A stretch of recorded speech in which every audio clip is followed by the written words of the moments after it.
Students நம்ம இந்த செஷனில் முதல் பாடம், அதாவது வேதியியலின் அடிப்படை கருத்துக்கள் அப்படிங்கிற தலைப்பில் கொடுத்துருக்கக்கூடிய பாடத்தில் ஃபஸ்ட்டு வரக்கூடிய தலைப்புகளை பார்ப்போம். இப்போ நம்ம படிக்க போகிற இந்த பருப்பொருட்கள் என்று சொல்லப்படுகின்ற இந்த மேட்டர்னுடைய கிளாசிஃபிகேஷன் வந்து நம்ம சின்ன கிளாஸில் படித்தது தான். எஸ்பெஷலி நீங்கள் வந்து 9th 10th படிச்சிருக்கோம். இன்னொருக்கா ஜஸ்ட் குவிக்காக அதை நம்ம அதையே ரிவ்யூ பண்ணுவோம். முதலாவது பருப்பொருட்கள், மேட்டர்னு சொல்கிறோம். இப்போ நம்மளுடைய அன்றாட வாழ்க்கையில் நம்ம பார்க்கக்கூடிய சில பொருட்கள், எந்த ஒரு ஆப்ஜெக்டாக இருக்கலாம். எந்த ஒரு பொருள் வந்து ஒரு குறிப்பிட்ட நிறை இருக்கோ, வெயிட்டு, அதே மாதிரி எந்த ஒரு பொருள் வந்து ஒரு குறிப்பிட்ட இடத்தை அடைத்துக் கொள்கின்றதோ அதை நம்ம என்னென்னு சொல்கிறோம், பருப்பொருட்கள்னு சொல்கிறோம். இந்த பருப்பொருட்களை வந்து நிறைய முறைகளை பயன்படுத்தி நம்ம என்ன செய்ய முடியும், வகைப்படுத்த முடியும். இப்போ அதில் ஒரு விதமான வகைப்படுத்துதல் அப்படிதான், அதுதான் அதனுடைய இயல் நிலைமை மற்றும் வேதி நிலைமை, அல்லது இயல் வகைப்பாடு, வேதி வகைப்பாடு, அதனுடைய அப்பியரன்ஸ் நம்ம பார்க்கறதுக்கு அது எப்படி தெரியுது அப்படிங்கிறத வச்சு இயல் வகைப்பாட்டில் என்ன சொல்கிறோம்னா, முதலாவது திண்மம், சாலிடாக இருக்கிறது, தென் கம்ஸ் நீர்மமாக இருக்குது, அதாவது லிக்விடாக இருக்கும், அதே மாதிரி வாயு நிலைமையில் இருக்கலாம். ஸோ இதை வந்து நம்ம ஒரு சேர்மம் அல்லது ஒரு பொருளை வந்து பார்வைக்கு அதனுடைய அப்பியரன்ஸ் எப்படி இருக்குது அப்படிங்கிறத வச்சு நம்ம பிரிக்கிறது தான் இந்த இயல் வகைப்பாடுன்னு சொல்கிறது. உதாரணத்துக்கு வந்து இப்போ நீர் எடுத்துட்டோம்னா, இந்த நீரை வந்து இந்த 3 நிலைமைகளில் நம்ம வைக்க முடியும் இல்லைங்களா. அதை வந்து நம்ம குளிர்விச்சோம்னா பனிக்கட்டி ஆயிரும். அந்த பனிக்கட்டி வந்து பார்வைக்கு எப்படி இருக்குது, உங்களுக்கு திண்மமாக இருக்குது. அதனால இந்த திண்மத்துக்கு நம்ம பனிக்கட்டி உதாரணமாக சொல்லலாம். நார்மலான டெம்பரேச்சரில் அந்த தண்ணி வந்து நமக்கு நீர்மமாக தான் இருக்கும், குடிக்கிற தண்ணி பயன்பட சொல்கிறோம். அதை வந்து உங்களுக்கு வந்து இந்த நீர்மத்துக்கு ஒரு எடுத்துக்காட்டாக சொல்லலாம். அதே நீரை வந்து நம்ம ஒரு கலனில் வச்சு சூடுபடுத்துகிறப்போ அது நீராவியாக மாறும். அந்த நீராவியை வந்து உங்களுக்கு என்ன பண்ணுறோம், வாயுக்கு உதாரணமாக சொல்கிறோம். அதாவது ஒரே ஒரு பொருளை வந்து நம்ம என்ன செய்கிறோம், வெப்பநிலையையும் அழுத்தத்தையும் மாற்றுகின்ற பொழுது அது பல்வேறு நிலைமைகளில் காணப்படுது வந்து நம்ம இந்த இயல் வகைப்பாட்டில் பிரிக்கிறோம். அடுத்தது வேதி வகைப்பாடு அப்படிங்கிறது என்னென்னா, அதனுடைய கெமிக்கல் காம்போசிஷன் சொல்கிறது. இந்த அதில் இருக்கக்கூடிய வேதிப்பொருட்களுடைய தன்மை வச்சு அதை வச்சு நம்ம என்ன பண்ணுறோம், முதல் எடுத்தோடனே கலவைகள், தூய பொருட்கள் அப்படின்னு 2ஆக பிரிக்கிறாங்க. அதில் இந்த கலவைகள் அப்படிங்கிறது என்னென்னா, ஒன்றுக்கும் மேற்பட்ட வேதி உட்பொருட்களை கொண்டதுன்னு சொல்கிறாங்க. அதில் வந்து more than one type of chemical substance இருக்குது. இந்த ஒன்றுக்கு மேற்பட்ட வேதி உட்பொருட்கள் காணப்படுது. அதில் முக்கியமான கருத்து என்னென்னா, அவற்றுக்கிடையே எந்த விதமான இடைவினைகளும் இல்லை. அதுதான் முக்கியமான ஒரு கருத்து. ஸோ ஒன்றுக்கு மேற்பட்ட வேதி உட்பொருட்களை கொண்டது நம்ம கலவைகள்னு சொல்கிறோம். அந்த ஒன்றுக்கு மேற்பட்ட வேதி உட்பொருட்களுக்கு இடையே எந்த விதமான இடைவினைகளும் காணப்படுவதில்லை. இது ஒரு கருத்து. அடுத்தது, அந்த கலவைகளுடைய அப்பியரன்ஸ், அது தோற்றத்தை வச்சு நம்ம என்ன செய்யறோம், ஒரு படித்தானவை பல படித்தானவைன்னு சொல்றோம். ஒரு படித்தானவை, அதுக்கு என்ன எக்ஸாம்பிள் கொடுக்கலாம் அப்படின்னா, நம்ம காற்று சொல்லலாம், ஏர், இந்த காற்று சொல்லலாம். அதே மாதிரியே கடல் நீர் சொல்லலாம். புக்கில் கவனிச்சிங்கன்னா கிரீன் டீன்னு கொடுத்துருப்பாங்க. அதாவது இந்த காற்றுல நம்ம படிச்சிருக்கிறோம், நிறைய வாயுக்கள் கலந்துருக்கு. நைட்ரஜன் இருக்கு, ஆக்சிஜன் இருக்கு, கார்பன் டை ஆக்சைடு இருக்கு, ஆர்கான் என்கின்ற உயிரிய வாயு இருக்குன்னு படிக்கிறோம். இதே மாதிரியே கடல் நீரில் கவனிச்சிங்கன்னா நிறைய உப்புக்கள் நிறைய இருக்கு, சல்ஃபேட்டுகள் இருக்கு, அதுலேயே குளோரைடுகள் காணப்படுகின்றதுலாம் சொல்கிறோம். பட் என்னன்னா ஒன்று வினைபுரியாத நிலைமையில் காணப்படும். அதனால தான் நம்ம என்ன சொல்கிறோம், ஒரு படித்தானவைன்னு சொல்கிறோம். அடுத்தது பல படித்தானவை அப்படின்னா, உங்களுக்கு வந்து இதுக்கு ஒரு எக்ஸாம்பிள் நம்ம சொல்லலாம். இப்போ வந்து ஒரு எண்ணெயையும் நீரையும் கலந்தோம்னா ஒன்னோட மிக்ஸ் ஆகாது நம்ம படிக்கிறோம், தனித்தனியாக நிற்கும் இல்லைங்களா.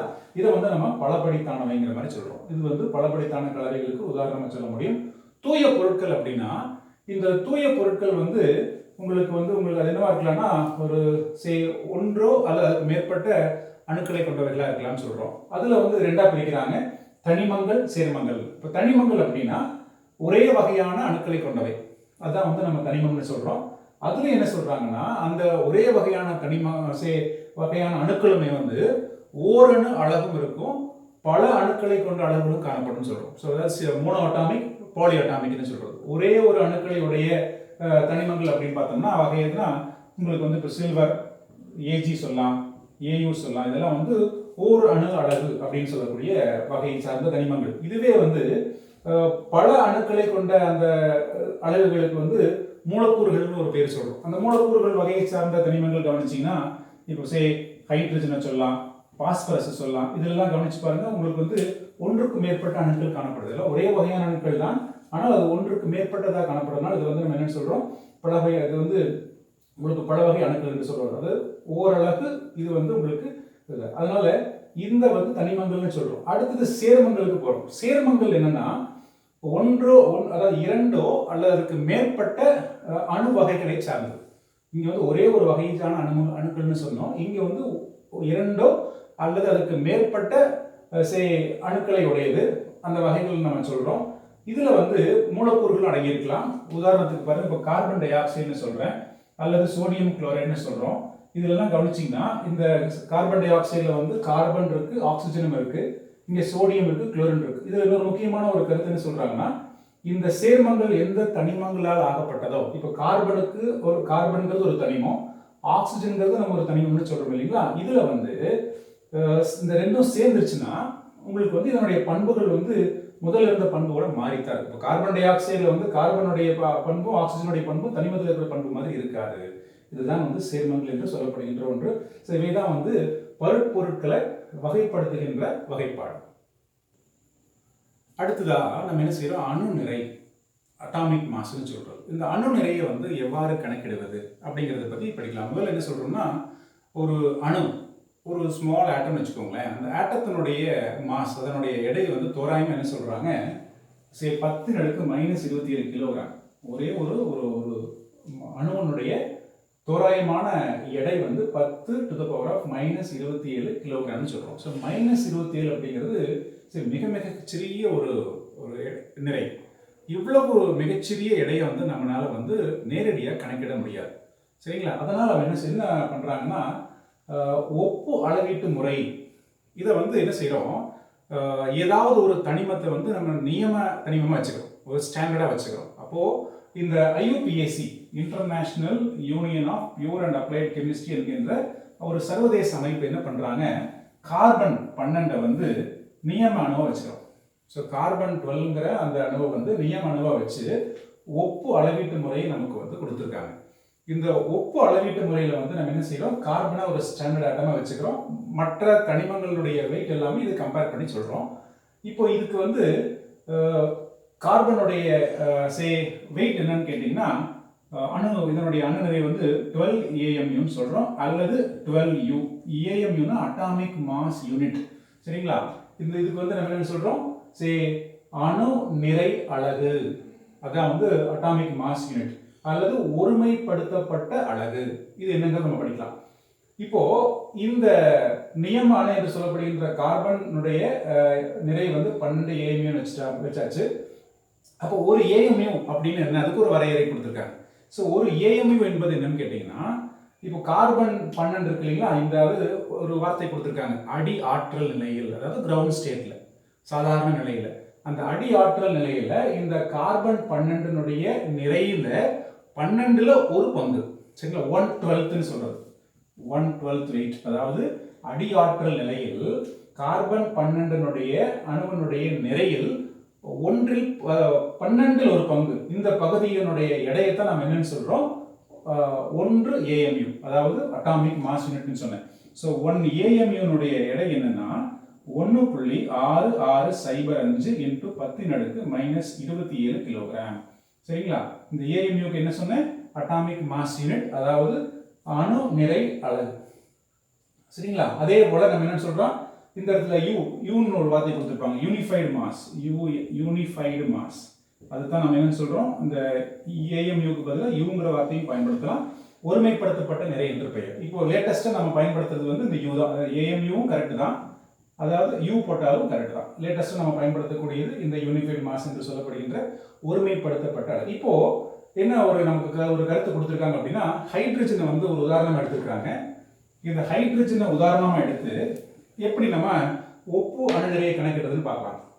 இப்போ ஒரு ஹைட்ரஜன் அணுவினுடைய சராசரி நிறை எவ்வளவுன்னு கேட்டீங்கன்னா, 1.6736 into 10⁻⁻27. இது வந்து ஒரு ஹைட்ரஜன் அணுவினுடைய சராசரி நிறை டிவைடட் பை ஒருமைப்படுத்தப்பட்ட அணு நிறை எவ்வளவு தான் படிச்சோம், இந்த 1.6605 into 10⁻⁻27. இதை சிம்பிளை பண்ணீங்கன்னா 1.008 யூன்னு வரும், சரிங்களா. இதுதான் வந்து ஹைட்ரஜன் என்கின்ற ஒரு அணுவினுடைய ஒப்பு அணு நிறையை கணக்கிடுகின்ற முறை. இது மாதிரி நம்ம எல்லா அணுக்களுக்கும் நம்ம கண்டுபிடிக்க முடியும். இப்போ இன்னொரு கருத்து என்ன கொடுத்துருக்காங்க அப்படின்னா, ஒரு சில தனிமங்கள் எல்லாம் என்ன ஆகுன்னா உங்களுக்கு வந்து ஐசோடோப்புகளாக காணப்படுகின்றன. இப்போ ஐசோடோப்புகள் என்ன சொன்னோம், அதனுடைய அணு எண்கள் ஒரே மாதிரி இருக்கும், நிறை எண்கள் மாறுபடும். அந்த மாதிரி ஒரு சில தனிமங்கள் எல்லாம் வந்து ஐசோடோப்புகளாக காணப்படுறதுனால நம்ம வந்து என்ன செய்யறோம், சராசரி அணுநிறை போறோம், ஆவரேஜ் அட்டாமிக் மாஸ். அப்போ சராசரி அணுநிறை வந்து ஒரு ஐசோடோப்புகளுக்கு எப்படி நம்ம கண்டுபிடிக்கிறது அப்படின்னா, அந்த ஐசோடோப்புகளினுடைய அணு நிறைகளினுடைய சராசரி தான் சராசரி அணுநிறை என்று சொல்லப்படுகிறது. அதுக்கு வந்து நமக்கு குளோரின் உதாரணமா வச்சு ஒரு கருத்து கொடுத்துருக்காங்க. அது என்னங்கிறத பார்க்கலாம். இப்போ குளோரின் எடுத்துக்கிறோம். இந்த குளோரின் வந்து அணு எண் 17 35, குளோரின் 17 37. இந்த இரண்டு விதமான ஐசோடோப்புகள் குளோரின் அணுவில் காணப்படுகின்றன. அதுக்கு ஒரு விகிதம் கொடுத்துருக்காங்க, 77:23. இந்த விகிதத்துல தான் இந்த ஐசோடோப்புகள் காணப்படுகிறது. அப்ப இந்த குளோரின் அணுவனுடைய சராசரி அணுநிறை நான் எப்படி கண்டுபிடிக்கிறது அப்படின்னா, இங்க பாருங்க, குளோரினின் சராசரி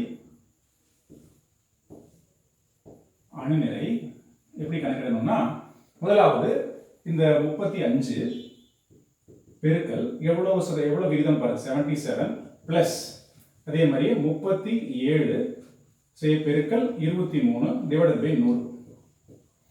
இதை நீங்க சராசரியா போட்டு உங்களுக்கு என்ன கால்குலேஷன் வரும்னு கவனிச்சீங்கன்னா 35.46 மாதிரி வரும். இதை தான் நம்ம என்னன்னு சொல்றோம், இந்த குளோரின் அணுனுடைய சராசரி அணுநிறைன்னு சொல்றோம். இந்த மாதிரி நம்ம எந்தெந்த தனிமங்கள் எல்லாம் உங்களுக்கு ஐசோடோப்புகள் முறையில் காணப்படுகின்றதோ அந்த முறைகளுக்கு நம்ம வந்து சராசரி அணுநிறை கண்டுபிடிக்க இயலும்ங்கிற ஒரு கருத்து கொடுத்துருக்காங்க. அடுத்ததா மூலக்கூறு நிறை. இந்த மூலக்கூறு நிறைக்கு வந்து நம்ம மூலக்கூறு நிறைன்னு சொல்லலாம், அல்லது ஒப்பு மூலக்கூறு நிறைன்னு சொல்லிக்கலாம். இந்த ஒப்பு மூலக்கூறு நிறைக்கு வந்து நம்ம வந்து எப்படி ஒப்பு அணுநிறைக்கு வந்து ஒரு வரையறை சொன்னோமோ அதே மாதிரி ஒரு விகிதம், ஒரு மூலக்கூறு நிறைக்கும் ஒருமைப்படுத்தப்பட்ட அணுநிறைக்கும் இடையே உள்ள விகிதத்தை தான் நம்ம என்னன்னு சொல்றோம், ஒப்பு மூலக்கூறு நிறை சொல்றோம். அதாவது ஒப்பு மூலக்கூறு நிறை என்பது ஒரு விகிதம். எதுக்கு இடையில, ஒரு மூலக்கூறினுடைய நிறைக்கும் ஒருமைப்படுத்தப்பட்ட அணுநிறைக்கு இடையே உள்ள விகிதம்னு சொல்றோம். இப்போ இந்த மூலக்கூறு நிறையை வந்து நம்ம இன்னொரு விதமா சொன்னோம்னா என்ன சொல்றாங்கன்னா, அதாவது ஒரு மூலக்கூறில் இருக்கின்ற அணுக்களினுடைய அணுநிறைகளின் கூடுதல்ங்கிறாங்க. இப்போ ஒரு உதாரணம் பாருங்க. இப்போ கார்பன் டை ஆக்சைடு இருக்கு, CO2 சொல்றோம். இந்த கார்பன் டை ஆக்சைடு என்கின்ற மூலக்கூறினுடைய நிறை என்பது என்னன்னா, இந்த கார்பன் டை ஆக்சைடு மூலக்கூறுல என்னென்னலாம் இருக்குன்னு பாருங்க. கார்பன் இருக்கு, ஆக்சிஜன் இருக்கு. அப்போ கார்பன் என்கின்ற இந்த கார்பனுடைய ஒப்பு அணுநிறை, ஆக்சிஜனுடைய ஒப்பு அணுநிறை, இவற்றினுடைய கூடுதல் தான் இந்த கார்பன் டை ஆக்சைடு என்கின்ற மூலக்கூறினுடைய ஒப்பு மூலக்கூறு நிறை நம்ம சொல்ல முடியும். இது ஒரு கணக்கீடு மாதிரி நம்ம போடலாம் பாருங்க. இப்போ கார்பன் டை ஆக்சைடின் ஒப்பு மூலக்கூறு நிறை இஸ் ஈக்குவல் டு, இங்க ஒரு கார்பன் இருக்கு, 2 ஆக்சிஜன் அணுக்கள் இருக்கு, சரிங்களா? அப்போ 1 பெருக்கல் கார்பனின் ஒப்பு அணுநிறை பிளஸ் 2 பெருக்கல், ஏன் இங்க 2 போடுறேன், இங்க 2 ஆக்சிஜன் அணு இருக்கிறதுனால 2 இன்டு ஆக்சிஜனின் ஒப்பு அணுநிறை. So that is equal to 1 பெருக்கல், இப்போ நம்ம புக்ல வந்து ஒரு அட்டவணை கொடுத்துருக்காங்க. அது என்னன்னா தனிமம், ஒப்பு அணுநிறை, நிறைய தனிமங்கள் கொடுத்துருக்காங்க. அதெல்லாம் நம்ம கோத்ரூ பண்ணிக்கலாம். இந்த இதில் வந்து இப்போ நம்ம கால்குலேட் பண்றதுல என்ன கொடுத்துருக்காங்க பாருங்க, கார்பன் இருக்கு. கார்பனுடைய ஒப்பு அணுநிறை எவ்வளோ, 12. ஸோ இந்த 12 போட்டுக்கிறேன். ஸோ 1 into 12, நடுவில் பிளஸ் வரதுனால பிளஸ் போட்டாச்சு. ஸோ 2 பெருக்கல் ஆக்சிஜனுக்கு எவ்வளோ கொடுத்துருக்காங்க, 16, சரிங்களா? 16. அப்போ இது ரெண்டையும் கால்குலேட் பண்ணீங்கன்னா 12 plus 32 that is equal to 44 யூன்னு போடலாம். ஸோ யூ அகைன் என்ன சொல்றோம், ஒருமைப்படுத்தப்பட்ட அணுநிறை அல்லது யூனிஃபைடு மாஸ்ன்னு சொல்றோம். இதுதான் வந்து நம்ம இந்த ஒப்பு மூலக்கூறு நிறையினுடைய அழகுன்னு கூட சொல்லலாம்.